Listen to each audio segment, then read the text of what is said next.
Street Genius, Pot 45. The choice.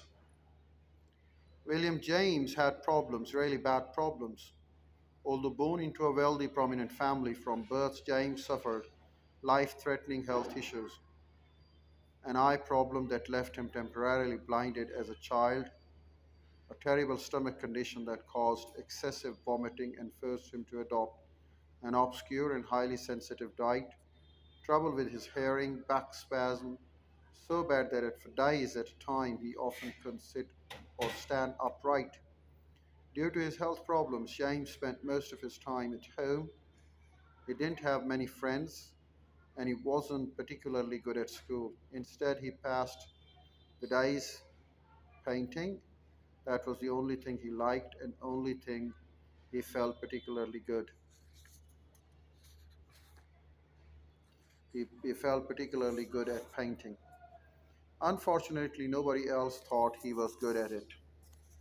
When he grew to adulthood, nobody bought his work, and as the years dragged on, his father, a wealthy businessman, began ridiculing him for his laziness and his lack of talent. Meanwhile, his younger brother, Henry James, went on to become a world renowned novelist.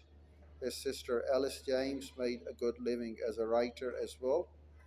William was family oddball and the black sheep. In a desperate attempt to salvage the young man's future, James' father used his business connections to get him admitted into Harvard Medical School.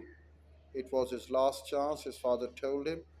If he screwed this up, there was no hope for him. But James never felt at home or at peace at Harvard. Medicine never appealed to him. James never felt at home or at peace at Harvard. Medicine never appealed to him. He spent the whole time feeling like a fake and a fraud. After all, he couldn't overcome his own problems. How could he ever hope to have the energy to help others with theirs? After touring a psychiatric facility one day, James mused in his diary that he felt he had more in common with the patients than with the doctors. A few years went by, and again, to his father's disapproval, James dropped out of the medical school. But rather than deal with the brunt of his father's wrath, he decided to get away. He signed up to join an anthropological expedition to Amazon rainforest. This was in 1860s, so transcontinental travel was difficult and dangerous.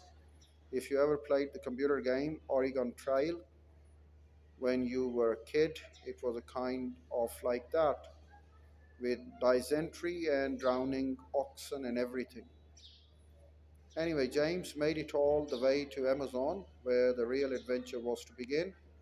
Surprisingly, his fragile health held up that whole way, but once he finally made it on the first day of expedition, he promptly contracted smallpox and nearly died in the jungle. Then his back spasm returned, painful to the point of making James unable to walk. By this time, he was emaciated and starved from the smallpox, immobilized by his bad back, and left alone in the middle of South America. The rest of expedition having gone on without him, with no clear way to get home, a journey that would take months and likely kill him anyway. But somehow he eventually made it back to New England, where he was greeted by an even more disappointed father. By this point, the young man wasn't so young anymore, nearly 30 years old, still unemployed, a failure at everything he had attempted, with a body that routinely betrayed him and wasn't likely to ever get better. Despite all the advantages and opportunities he'd been given in life, everything had fallen apart. The only constant in his life seemed to be suffering and disappointment. James fell into a deep depression and began making plans to take his own life. But one night, while reading lectures by philosopher Charles Peirce, James decided to conduct a little experiment. In his diary, he wrote that he would spend one year, believing that he was 100% responsible for everything that occurred in his life, no matter what.